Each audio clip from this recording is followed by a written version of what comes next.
the topic that I want to kind of go into today with everyone, which is what does Hawaii offer? So here's the question. The question that popped in, let me put my friends up here. Okay. So the question that popped in was from Patrick. Patrick, is that you who put in this question? What entertainment does Hawaii offer? Concerts, sports, any other interesting events? So thanks, Patrick, for that. I appreciate that. And by the way, Patrick, if the Patrick that we know of who comes on the show, pop up and let me know if that was you. Anyway, so I thought this was an interesting question, and I thought it might be fun for us to have kind of a larger discussion about that. So I got some clarifying questions, which is, how is Hawaii's entertainment scene different from the mainland? How would you contrast the what makes Hawaii different? What you would, if you're coming from the mainland, what differences that you should expect to see? And the other follow-on question is, what do islanders do for entertainment? So those are basically a couple of topical things that I'd like us to kind of to get into. And let's go counterclockwise. Let's go Heidi, then Scott, then Dylan. Heidi, how would you answer this? What's your take on, what does Hawaii offer? What's Hawaii's entertainment scene? And Maui, of course, is a lot quieter than Oahu. So I really would like to know, what do Maui Islanders do? What's the entertainment scene like on Maui? Yeah, great question. So on Maui, we have the Musical Arts and Cultural Center. We call it the MAC, and it's an outdoor amphitheater. They actually bring in a lot of big name entertainers and concerts there. And it is an awesome place to see a concert because it's smaller than some of the big concert venues on the mainland where you'd see the same type of show. So that's a good place to go. At the end of the summer, we have the Maui Film Festival in Wailea, and that is a big event with celebrities, parties. It's outdoor film viewing. That's super fun. And then there's smaller venues like bars where you can go hear local entertainers and live music. And then just the outdoors and nature is entertainment. I mean, the other day I was walking down on the beach path and there were all these people in beach chairs just sitting, looking at the ocean, watching the whales and clapping when the whales were breaching. So, I mean, that can be entertainment too. Watching the white whale come in. Yeah. Well, that's kind of part of the following part of my question was, what do islanders do for entertainment? Right. So thank you, Heidi, for sharing what islanders do. Heidi, is there anything else you'd like to add? What islanders do for entertainment, or anything that's notable on the entertainment scene that comes to mind? I mean, surfing, ocean activities, fishing, out snorkeling. I mean, outdoor activities is probably number one and one of the main reasons people come to Hawaii. It's a very different, very sort of different entertainment scene. Scott, how would you answer that? How would you answer Patrick's question? What's the entertainment scene? Oahu's kind of much different than the other islands. Sports, concerts. What do we do here, or what do islanders do on Oahu, Scott? Yeah, shout out to Patrick and Raleigh. I grew up in Charlotte, North Carolina, and I know there was a nice storm back there not too long ago. I got friends in Raleigh that actually texted me pictures, so I'm sure 2 inches of snow probably shut the city down. Yeah, here, we get a lot of concerts. We have the Blaisdell Concert Hall. We used to have Aloha Stadium, which it seems like they're not going to be using anymore, and the Waikiki Shell, which is right down the street from me, which is, to me, an awesome outdoor amphitheater to be able to watch. I remember when Jack Johnson was doing his annual concert here, and he was doing it at the Waikiki Shell, and it's awesome because Diamond Head's in the background. You're outdoors. You got the palm trees swaying. It's warm weather, and there are some pretty good artists that come in. I love the Blaisdell, and part of the reason it's like 10,000 people, so it's a very intimate arena compared to going to a lot of the mainland ones where you got 60,000 people at a stadium, and you don't need binoculars. I remember watching the Eagles when they came. Some years ago, probably 6 or 7 years ago, I was on the side corner and I was probably 20, 30 feet from the stage. It was an amazing, intimate experience to be able to see a bigger group like that. We typically don't get the huge groups. We'll get the Bruno Mars because he was from here, and he sold out Aloha Stadium 3 straight nights, and it was pretty crazy. But I remember U2, This was probably 10 years ago. They were finishing their tour. They had to cancel the Hawaii one because someone had gotten sick in the family or whatever. So they made Hawaii the final of their tour, and they brought in a couple of groups. Pearl Jam was playing with them on stage and whatnot. And then they had a big after party on the Mighty Mo for that. So we get regular concerts. Blue Note is a great place to go to watch comedians and smaller groups and whatnot play music. But yeah, like Heidi said, I know moving out here for me, my interests and passions shifted significantly. Growing up in North Carolina, I grew up on Tobacco Road, so it was ACC basketball, football, college football, NFL football, and you wake up and those games start at like noon, 1 o'clock. Here, they're starting at 7 in the morning, and I find myself nowadays way less interested in sports, and sports were a big part of my life. It's more about being out in the water, being outdoors, enjoying the weather and the lifestyle that we have here. Yeah, it's funny you mentioned it. I was never a concert goer to begin with, and I was born in Chicago, came here when I was 20 years old, and I was never a big concert goer ever, and so I didn't kind of miss a thing. It was fine by me, but there's been some adjustments. Sometimes the big acts come once in a while, the final part of the tour, like the vacation tour, et cetera, et cetera. But I will agree with you. I've done a couple of concerts at the Waikiki Shell, and it is just the coolest place to be, exactly as you described. But Jessica has given us what the locals really do. Thanks, Jess. You caught on quick. Jessica is a alumni of the Islander Ohana and has recently moved to Oahu with Wes. And Hawaii offers cheap flights to Las Vegas for all your entertainment need. Hawaii's, I believe, if I'm not mistaken, it's called the 8th island, right, guys? Vegas is called the 8th island because that is ninth island. Thank you, 9th island. Oh, what's the 8th? I thought we had 7 islands. Anyway, yeah, it's the 9th island, and everyone, all the locals. Vegas is where it's at. I mean, we have direct flights, and you can get cheap fares and all kinds of good stuff. It all kind of flies in. So a couple of comments to catch up on. Patrick, I guess it wasn't you. Okay, at least, but I did remember you were from Raleigh, right? So it wasn't you, but it was just as good anyway.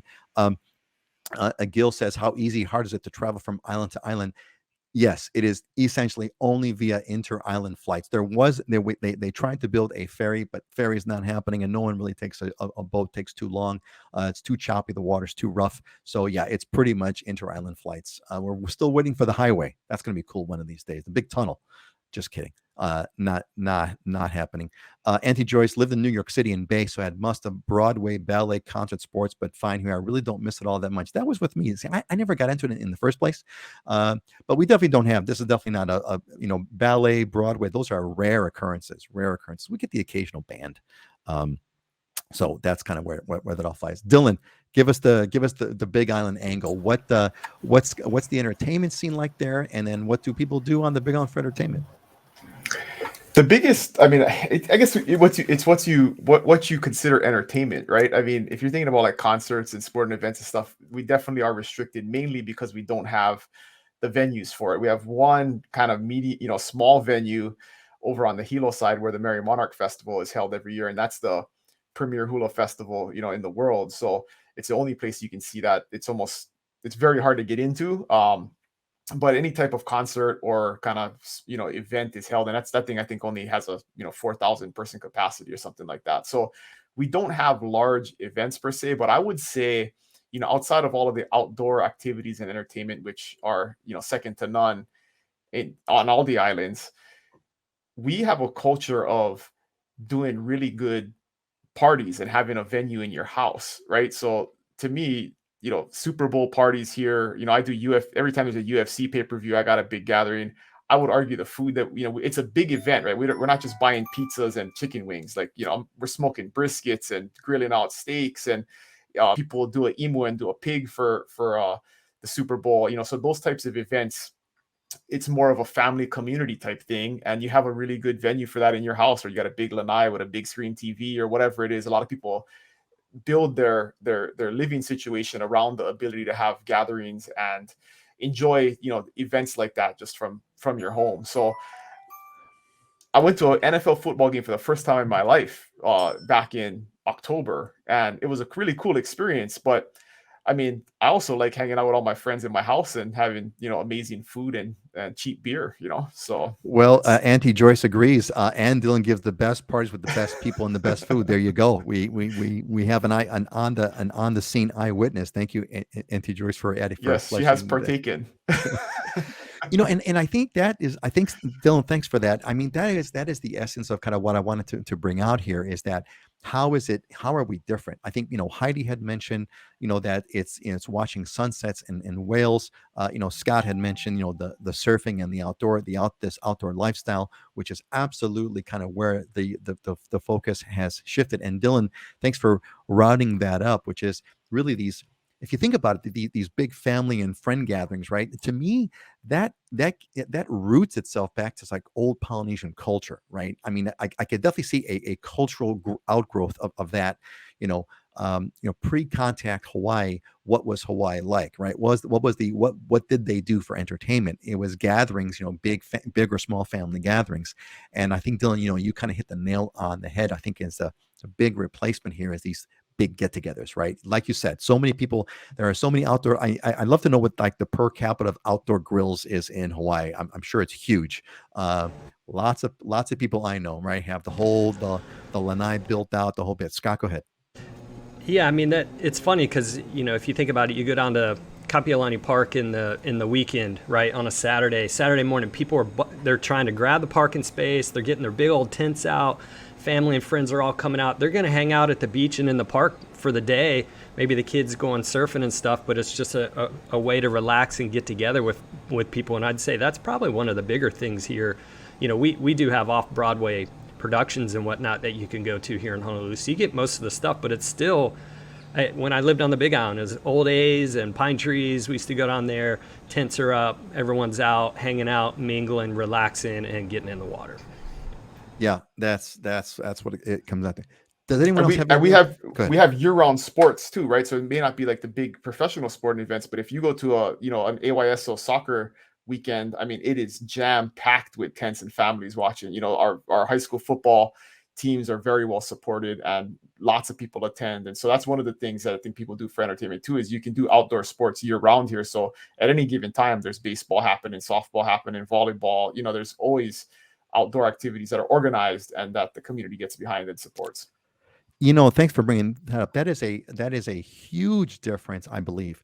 Huge difference between Hawaii and the mainland, which is high school football. High school football here is like the NFL, man, right? I mean, it is like, it's like the whole deal, like quote, big football games that, the high school rivalries like mean like everything in Hawaii. Scott, you were going to say something.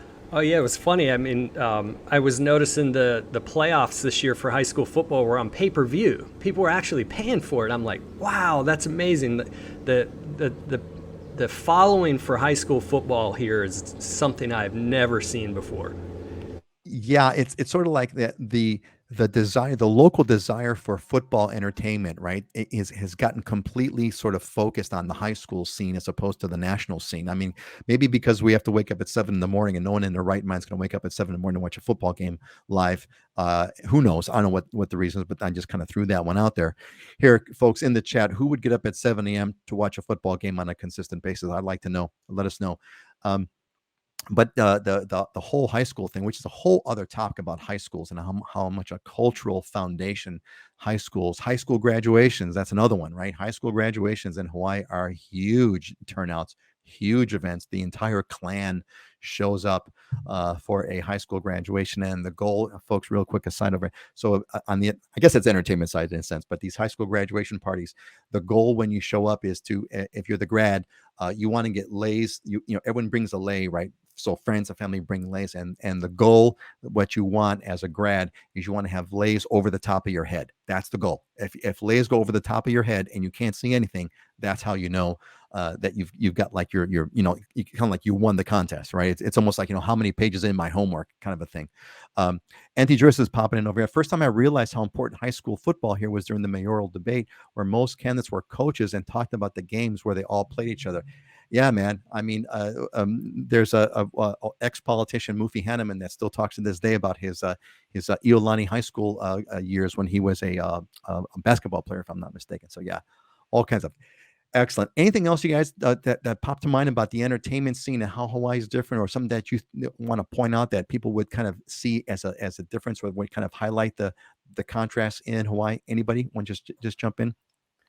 All right, we're gonna One move other on. thing Go which ahead. is Yeah, super yeah, yeah. cool about entertainment here is, and this is if you enjoy Hawaiian music and like local, local entertainment, but you can go to, really small venues on any given Thursday, Friday, Saturday night and have a extremely high level um Hawaiian musician playing and some beautiful hula dancer dancing, right? And so that's a super cool thing, is you don't have to necessarily go to some really organized, high priced, ticketed event. Where I was at the Outrigger the other weekend, and Gary Haleama was playing. And if you know who he is, I mean, he's a legend in Hawaiian music, and he's just there, and playing for the restaurant, so he was the restaurant entertainment that night. And so you have these opportunities, Cecilia and Capono, those guys, play at uh the Royal Kona Resort on the weekends. And so you have these really cool opportunities to see just amazing entertainers that are just there while you're eating dinner and you didn't even know they were going to be there, right? So that really adds a really cool effect to it. That's a great point. I mean, and to riff onto that,